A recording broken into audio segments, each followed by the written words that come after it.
in case it's really good, Gary. If this is a really good phone call, it might be a separate Gary's Corner edition of Patreon. But Gary, how you doing? did you not see me? I thought Patreon. I was just listening. I thought Patreon was down or something because Blog Talk was down. No. You never make me wait, Maddie. You know what it is, Gary? I have this new system where, so I have less windows on my monitor.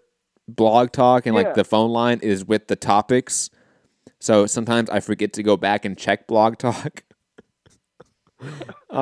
Good. But Gary, how you doing, man? What do you want to talk about? We can talk about anything, man. Pretend like we're on air. Pretend like we're on air. I'm going to post it, Gary. Okay. Don't worry. What do you want to talk about? I went back and listened to yesterday's show, and I wanted to correct a mistake you made. You said Ricky Williams, running back of the Miami Dolphins. That's not wrong, but it's like saying Babe Ruth played for the Red Sox, right? Ricky Williams was the Heisman-winning running back from the University of Texas. That's how he should be introduced. Just say. Yeah. Bye, Gary. Bye. Hey, Rob. Gary. Rob left. Rob, Rob what left. team did Ricky Williams play for? Rob left. He wasn't joking.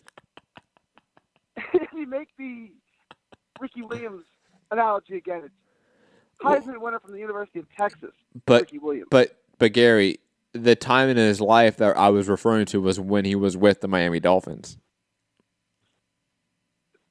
Yeah, which is fine. But from now on, let's refer to him as the all-time great Heisman winner from the University of Texas, Ricky Williams. Okay. I'm sorry. I'm sorry, Gary. I will do that next time. Okay, it's okay. Yeah, I mean, you guys were talking about the and I heard that Joe Rogan with Lou DiBella. Lou DiBella, YouTube clip like 100 times before. And you guys don't like Joe Rogan? I mean, I don't listen to his podcast like every day, but I listen to it enough. You know, I like Joe Rogan a bit in small doses. My issue with Joe Rogan has nothing to do with combat sports. I don't know if you want to go down that rabbit hole. I'm fine going down that rabbit hole. It just doesn't have to do with anything with combat sports. If he said anything outrageous, I don't listen to his show regularly. I listen to it a bit if I like the guest or something. So I don't. If you're gonna say he came out and said, I don't know, kill all the Jews, I'm not. I don't know. I don't listen to his show. I don't know what he said. My issue with Joe Rogan is that he platforms certain dangerous people, certain dangerous personalities within the media, a la Alex Jones, and has actively tried to rehabilitate some of these people that are literal criminals. So Joe Rogan, while being a great bro science guru at times, has platformed some of the most dangerous people in American politics and American discourse. And I think he has largely received zero, I shouldn't say zero, he received very little criticism from mainstream media for that. When it is a serious issue, when he is platforming people like Milo Yiannopoulos or Alex Jones, or even more mediocre and milquetoast racists and bigots like Sam Harris and Dave Rubin. Okay. Again, just because you have someone on your show and you talk to someone doesn't mean you advocate what they're saying. Like, you're just, well, they're all friends. People in the world. They're all really good friends. Like, they all go out to dinner together. It's not like they're just guests on a show. They literally go out to dinner as friends and take selfies together and hang out. Like, it's if you want to do any sort of research into it, look up the intellectual dark web. That's the name of that sort of conglomerate of media personalities that I view as harmful. And yeah, like it's not a total indictment on Joe Rogan's character, but I think it's also that does not take away from the criticism of platforming certain people and doing it routinely. So Joe Rogan is buddies with Alex Jones and Sam Harris. That's Yeah. like a motley crew of people. I would not be a threesome like you'd expect to see on the golf course. You know what I'm saying? Like Joe Rogan, Alex Jones, and Sam Harris are buddies who go out to dinner. That's interesting. I don't know if Sam Harris and Alex. Like a weird I don't know if Sam Harris and Alex Jones are buddies, but Sam Harris and Joe Rogan are buddies, with. and Joe Rogan and Alex Jones are buddies. And the intellectual dark web consists of Sam Harris, Jordan Peterson, Dave Rubin, Stefan Molyneux, guys of that ilk, of that sort of part of the internet and discourse. And Alex Jones obviously is more of the fringe crazy side of that spectrum of politics and media, but he is still obviously heavily featured on Joe Rogan's podcast, and Joe Rogan has made it a point of effort to rehabilitate him in the middle of him facing felony charges from the parents of Sandy Hook.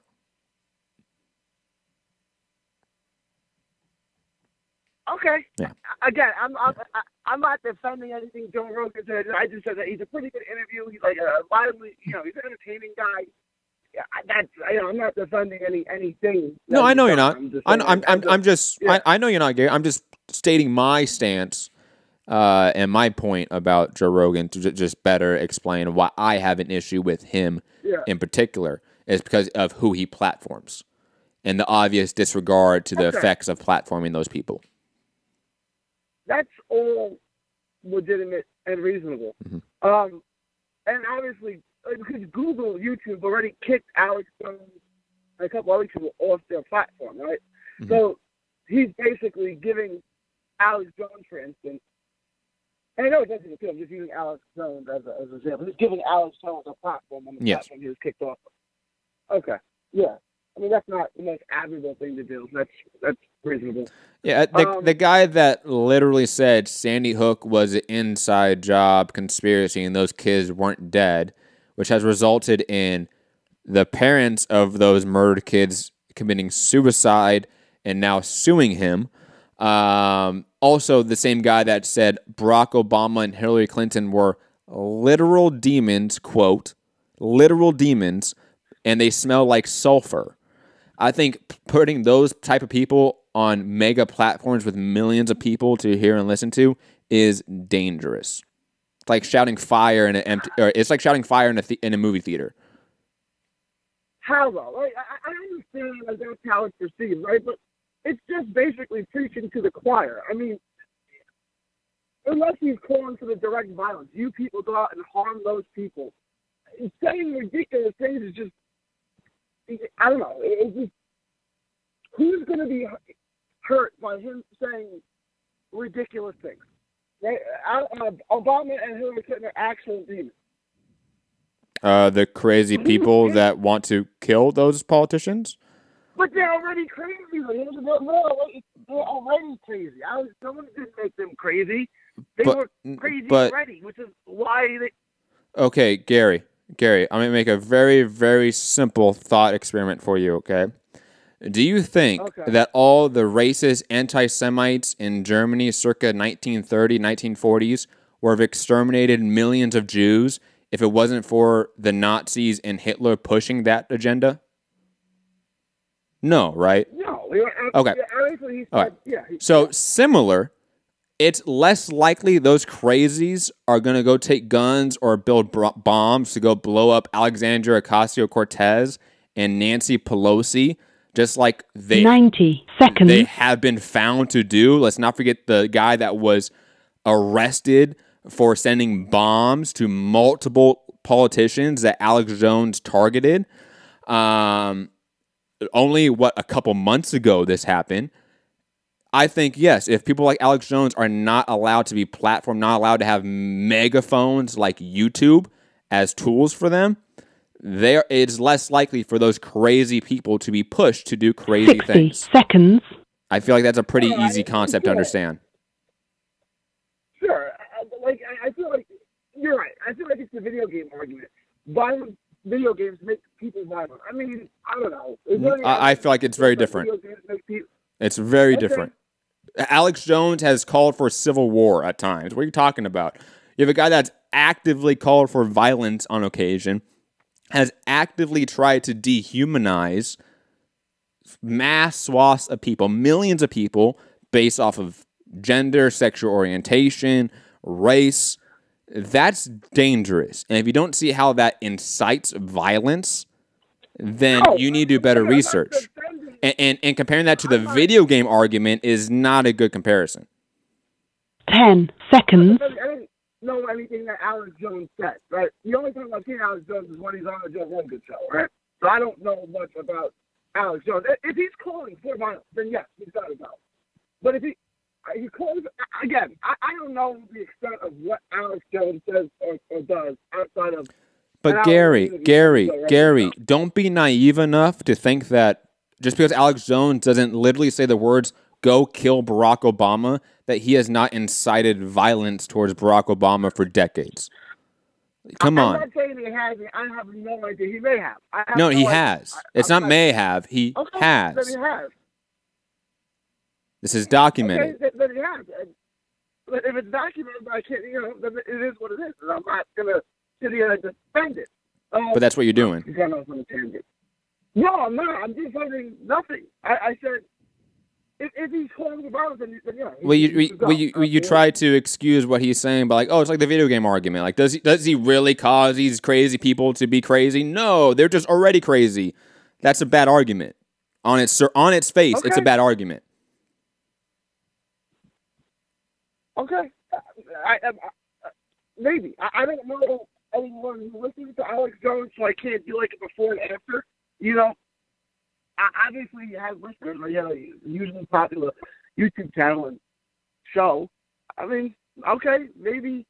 Sure, right? Like advertising. Do you know, Gary? Has any mass shooter in history ever said in their manifestos that video games were the cause of them committing the mass violence? No, of course not. Okay. You know how many manifestos of mass shooters and mass perpetrators of violence have mentioned by name people like Ben Shapiro, Alex Jones, and Donald Trump in the last 2 years alone? Okay. Donald Trump is the president. That's a little different than a radio or a talk show personality, right? Because Trump actually has the ability to make policies that impact people's lives. Whereas Ben Shapiro, and you can't put Ben Shapiro in the group of the crazy people. Yes, I can. Ben Shapiro's not a crazy person. Ben Shapiro is a crazy person who reads. He literally said the only thing Arabs are good for is bombs. Jeez. Ben Shapiro, I mean, he's a pretty smart guy. I mean, you agree with him or not, he's an intelligent person. No, I can directly question the intelligence of somebody that thinks that only thing Arabs are good for are bombs. I can directly question the intelligence of that. I hadn't heard of that. That's not a great. That's not a good thing to say. I put it that way. He tweeted that out, I think, in 2012, and that has universally been criticized ever since. He has still never deleted that tweet. Okay, well, that would be obvious. And again, the Quebec mosque shooter that shot like a dozen people and killed them last year mentioned Ben Shapiro by name. In fact, they looked at his Google searches, the police did, and they found Ben Shapiro was the most searched person on that shooter's computer. So, yes, just because these people are not, quote, saying go out and commit violence, they are inciting violence. How do we know that? Because the people that are committing violence are saying these people are the cause of it. These people are inspiring me to commit violence. They are the ones saying it. Okay, again, I'm not arguing. I was unaware of that comment by Ben Shapiro. Obviously, you're saying that he tweeted that and he won't take it down. So obviously, it's something that he stands by, right? It wasn't a 3 o'clock in the morning tweet that he's regret instantly. Mm-hmm. He kept it up, so he stands by it. That's his comment. That is not a good comment. at all. It was like when you told me what Pacquiao said. I said, well, what did Pacquiao really say? And then he told me what he said. I was like, that's not good. That's not. You're gonna have to go to. Okay, yeah. It just, as me personally, like, I'm a free speech absolutist. Right? Like you can say, you can't call for violence against people. I don't want to. Then you're already not a free speech absolutist. I hope you know that. Like you already contradicted yourself. Okay, I'll amend that. I'm a free speech absolutist. Anything short of calls for violence and. But what is calling for violence? See, that's the issue here. That Gary, that you don't seem to understand here. That you have routinely hid behind that phrase, calling for violence. As Ben Shapiro. Ben Shapiro has never directly called for violence, but yet he has incited violence. So when does the government come in and say, you know what? This guy's speech that is literally causing people to commit mass shootings, when do we step in and shield people from that dangerous, hateful speech? I don't think that's a job, me, personally, as the libertarian, I don't think that's a function of the government. Then who's it a function by? Google. It's a function of the platform, like YouTube. So, platform. Gary, you will trust multinational billion-dollar corporations with your censorship that you have no control over, more so than a government that you elect officials to. I don't elect officials. I've never voted for anyone who's been elected. Ever. Well, that's not. I don't know these people. That's. No, I don't trust these people. That. But Gary, you rather trust a corporation which you have no voice in, more than people who you do have a direct voice in. Do you understand how that logic doesn't really fly, Gary? Let me address that, because that's an interesting point. And I think I don't have I didn't vote for Trump. Trump's the president. If Trump breaks a promise that he made during his campaign, you have no recourse, right? Yes, you do. No, Gary, you're already wrong. You do. Not for 4 years. But Gary, you don't have any recourse. But Gary, you're already changing the goalpost. First, you said there is no recourse. Now there's a recourse, but hold on, Gary. Let me finish my thought process here, please. First, you said there is no recourse. Now there is one 4 years later, even though you're discounting impeachment. Though that's not happening now, we know that. But there is recourse. It's called an election. You can never go, Gary, and call YouTube, call Google. You can never go elect the president or CEO of those companies. You can never elect or appoint or campaign with any of the people that run that corporation. They have zero connection to you. Meanwhile, you can go right now online and call your representative's office right now. Right now. Sure, absolutely. You can in 2 years go elect that representative out of office. You can campaign to get that elective out of office if you don't like him. If Google or YouTube do anything you don't like, you have absolutely zero recourse. And when I say that, I actually am factually honest when I say that. Meanwhile, in politics, you do have recourse. You do have an actual hands-on effect on politics. And the stance of, oh, you know what, I'm not going to do anything, they're all corrupt, is a lazy stance and one you cannot hide beyond when you say there's no recourse. You do. You just don't participate in it. No, I vote. I vote for libertarians who've never been elected. So I vote all the time. I've just never voted for anyone who's been elected. You made it sound like you don't vote at all, by the way. No, I vote. I vote at least every midterm, but I usually vote every year. You voted for Gary Johnson, huh? I did vote for Gary Johnson. Man. I voted for Gary Johnson twice. What is Aleppo?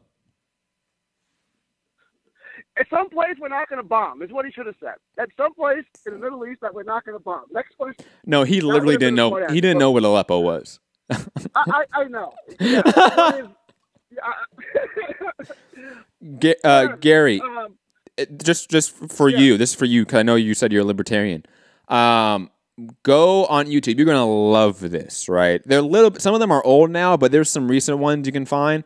There's a show that I watched called The Majority Report with Sam Cedar on YouTube. Majority Report. Just type that in. I've seen clips of it. Okay. So that's good. That's good. They have an entire playlist called like Sam versus Libertarians. I think I've seen some of these. Go watch some of those, Gary. And I want you to come back in like 2 weeks, a week, whatever it is, and let's have this discussion again about libertarianism and like free speech and what the government should do, what its role should be, and our faith in the government versus corporations. Because the libertarian mindset, in my opinion, is completely illogical to believe that corporations are more trustworthy than elected officials. But Gary, I respect your opinion. Let's say you go to the Apple store and you buy an iPad. You take that box home, you open up your iPad, and there's a magic marker in there. You can take that back to the store and say, hey, where's my iPad? And you have recourse. Okay?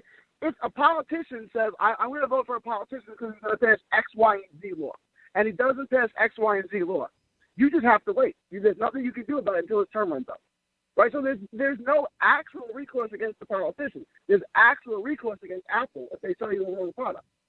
If Apple lies to you, they have a return policy. You can sue them. You can't sue your government for lying to you.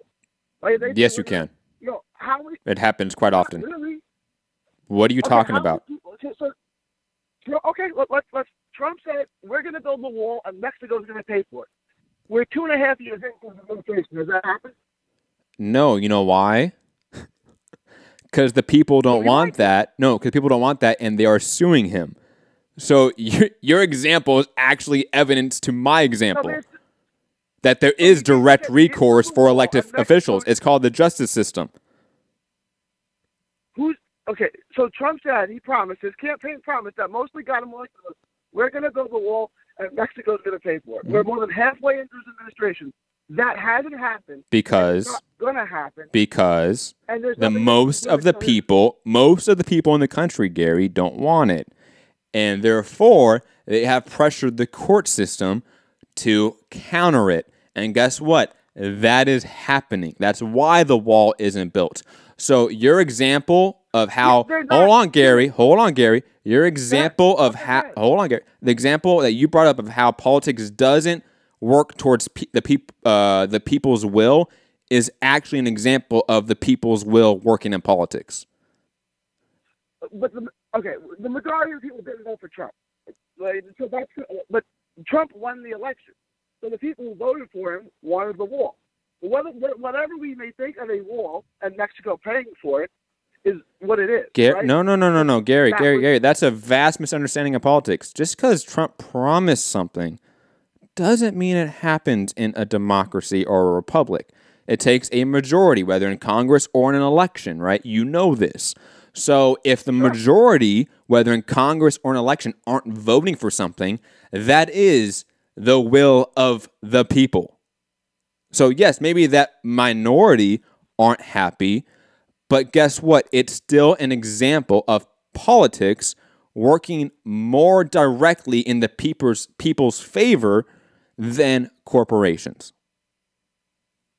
Well, corporations, you could go back and say, "Hey, I didn't get." But you have no effect on that return policy, so to speak, Gary. If you don't, let's say you don't like the return policy and the requirements it has, you have no you have no apparatus, no system to change that return policy. To use your example, if you don't like a policy in the U.S., you do have avenues to fix that policy. So again, Gary, your examples are actually adding to my point. If I don't like the iPad return policy, I can not buy an iPad and buy a similar product from someone else. Cool. If I don't like my president, if I don't like my president, well, I'm stuck with the president because other people voted on my rights. So now I'm stuck with him. But Gary, you still, I think, fundamentally don't understand the point, and that's fine. You don't get it. I don't know how else I can explain to you that what you're saying just is not rational. Like, it's not logical. You literally have, Gary. Gary, you have literally zero effect on how a corporation runs. Material effect. That's not true. If I don't buy their product, they go out of business and don't. So Gary, you not buying that fucking iPad from Apple? Is Apple going out of business? No, but they're not taking my business. Cool. Right. You think Apple gives a fuck? They lost revenue. They lost your revenue. They don't care. There's no material. There's no effect on them. Yes. They're still gonna make billions in profit. Apple loses revenue because Apple doesn't care if they lose revenue. I would disagree with that. Apple doesn't care if they lose your revenue, Gary. That's what I'm saying. Meanwhile, your representative would care if they lost your vote or if they gained your vote, because that has a direct effect on them and politics and policy. Meanwhile, you have zero direct effect on that corporation. You have indirect effects, but you have zero direct effects, Gary, and you've yet to bring up a single one. No, so let me. I haven't. Okay, I didn't vote for Trump. Am I stuck with Trump?